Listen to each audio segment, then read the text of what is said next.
Ever wondered how a single movie could capture the rot of an entire city, reshape acting forever, and still spark fierce arguments half a century later? Taxi Driver did exactly that. Behind its rain-slicked streets and Bernard Herrmann's eerie score lies a tangle of backstage gambles, real-life danger, and modern-day controversies that refuse to die. Tonight, we peel back every layer, old secrets, fresh rumors, and the shocking twists you never saw coming. And by the end, you'll question whether Travis Bickle's cab ever really stopped rolling. Paul Schrader scrawled Travis's torment while sleeping in his car, drinking cheap booze, and nursing an ulcer. 24 studios passed, calling the draft a career ender. Columbia finally caved, but only if Scorsese shot for pocket change and signed a completion bond that threatened to shut the picture down the minute it ran long. The gamble forced the crew onto actual, crumbling Manhattan sidewalks, turning budget poverty into gritty gold. But that was only the first hurdle, and the next one was drenched in blood. But the city itself wasn't just a backdrop. Summer 55 baked Manhattan past 100 degrees, garbage strikes piled refuse sky high, and porn marquees glowed like fever dreams. Scorsese hid cameras in De Niro's cab so real pimps and hustlers wandered straight into the lens. Some threatened the crew, others demanded cash, and one scene's background extras weren't hired at all. They worked those corners nightly. Today, those blocks are Disney bright, but Taxi Driver preserves the rot in celluloid amber, a city that no tour bus will ever show you. And into that inferno stepped an actor who blurred the line between research and possession. Robert De Niro snagged a hack license, clocked 12-hour shifts, and scribbled writer rants that became Travis's voiceover. He shed 35 pounds, then drilled with Marines until his arms looked like coiled wire. He even slept in the costume so sweat and cigarette reek fused to the cloth. Decades later, he admitted Travis still whispers behind his ear on bad days. Small wonder De Niro keeps floating a sequel idea. He can't quit the guy. Yet Schrader blasted it as the worst fucking idea I've ever heard. But Travis's shadow clings to De Niro in other ways too. In 2023, a jury ordered De Niro's company to pay over $1 million after accusations surfaced from a former assistant who said he berated her on the job. 6 months later, the 81-year-old star welcomed a new baby with partner Tiffany Chen, igniting tabloid snark about fatherhood at grandpa age. Fans split. Some cheer a real-life redemption arc, others mutter that Bickle's temper never truly left. The tension fuels endless podcast chatter. Could a sequel ever survive this baggage? While De Niro fought lawsuits, his youngest co-star was rewriting her own legacy. At 12, Foster shot scenes so disturbing that Scorsese watched via walkie-talkie from another room. Child psychologists hovered, her mom vetted every line, and Foster didn't see the full cut until she was 18. Today, she laughs about it on red carpets, but admits the role marked her. In 2024, she landed another Oscar nod for Nyad, then charmed reporters by saluting Gen Z's boldness after joking they're annoying co-workers. Iris helped build that candor, and the world keeps listening. But the writer who birthed Travis has become an internet wildfire all his own. Isolation forged Travis, but it didn't leave Schrader. The veteran now fires off Facebook rants that torch everything from woke Oscars to whatever film annoys him that week. Last October, he walked out of Joker Folie Dieu after 15 minutes, later mocking its musical detours. He's also on record trashing any Taxi Driver follow-up. That contradictions fuel rumor mills. Will Schrader's disdain kill De Niro's dream? Or is the clash exactly the frenzy studios crave? Meanwhile, Scorsese hears the alarm bells of 2025 and sees Travis everywhere. In 2023 interview, the director warned that Travis's fevered mindset no longer feels fringe. It mirrors an anxious public glued to outrage feeds.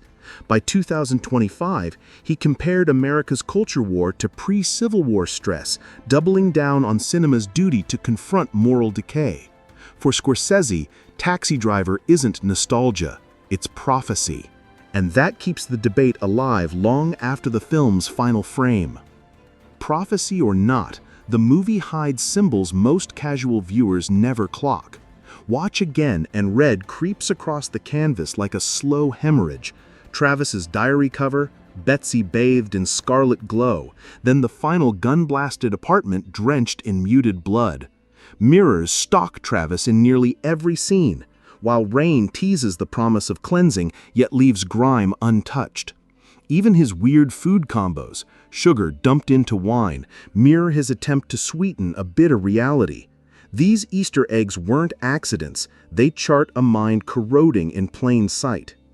And the biggest mystery still spark fights online every week. Travis survives a bullet storm, becomes a tabloid hero, and even wins Betsy's lingering gaze. Too neat? Critics argue it's a dying fantasy. Scorsese loves the ambiguity.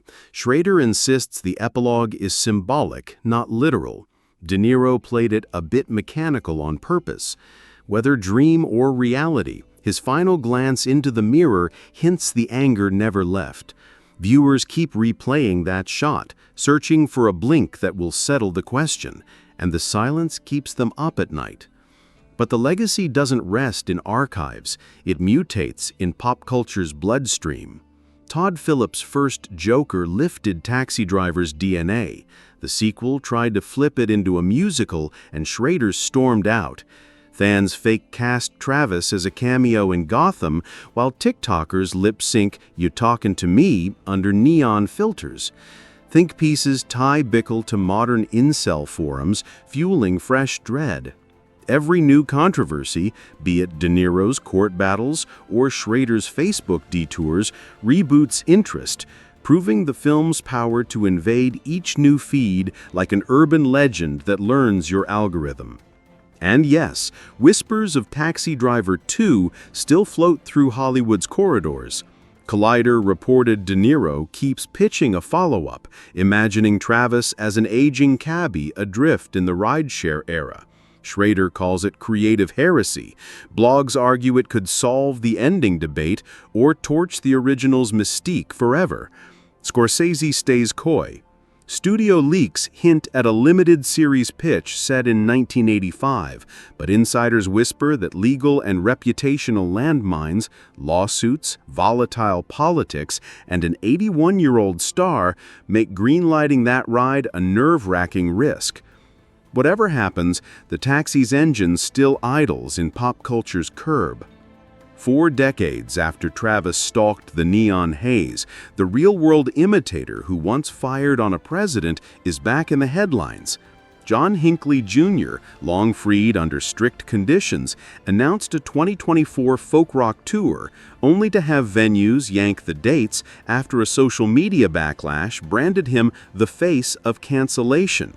He protested, calling himself a reformed artist unfairly chained to a movie he watched as a lonely 20-something.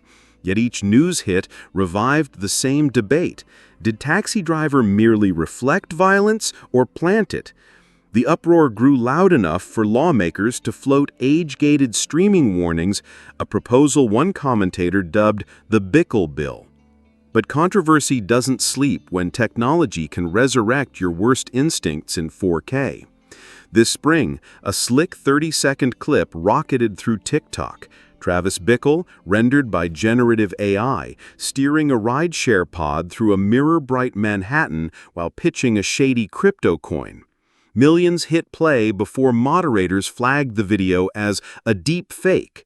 Media watchdogs warned that the stunt belonged to a wave of synthetic celebrity scams weaponizing nostalgia, lumping AI Bickle alongside fake Pope fashion pics and altered political rants. The incident underscores Scorsese's recent worry that Travis's paranoia is no longer fringe, it's programmable. Which leads to the question, what happens when the original film itself mutates in the present tense? Sony's latest 4K Steelbook landed in mid-2024 with Dolby Vision sheen, but collectors whispered about something juicier, a burned-in commentary track stitched from De Niro's long-lost Taxi Diaries. A year later, Tribeca's 2025 wrap-up teased an anniversary screening that royally messed us up, fueling rumors that a never-seen alley murder insert caught for ratings had resurfaced. Sony remains silent while boutique labels jockey for rights. For cinegeeks, the prospect of genuine new footage feels like spotting Travis's cab idling at the curb after bar close, equal parts thrill and dread. Yet just as the film gains resolution, one of its architects faces a far blurrier portrait. Screenwriter Paul Schrader, already notorious for scorched earth Facebook essays, now wrestles with a lawsuit that claims he crossed personal conduct lines during the 2023 festival circuit. The complaint, filed by a former assistant, alleges inappropriate advances and a reneged settlement. Schrader's camp denies everything, but the Me Too echo has upended press junkets and sparked think pieces about whether the chronicler of disillusioned men has become one. Ironically, his own social media feed once mocked industry witch hunts. Today that feed has gone uncharacteristically quiet. Even so, the Taxi's meter keeps ticking in popular culture. Think of Taxi Driver now as a mirror still hanging in society's hallway. Every new controversy, deepfake, or court filing adds another crack, and each fracture reflects something different back at us. Hinckley's canceled concerts remind us that art can echo into gunfire. AI knockoffs prove any icon can be reskinned for profit. Shiny restorations tempt us with more footage, even as they blur the line between preservation and provocation. And Schrader's legal storm forces viewers to separate or refuse to separate the art from its makers. So if you feel the urge to revisit Travis Bickle tonight, ask yourself, are you returning to a sealed time capsule or opening the door to the next mutation nobody can predict? Either way, the cab is still out there, engine idling, destination unknown. Will you take the ride or let it pass in the rain?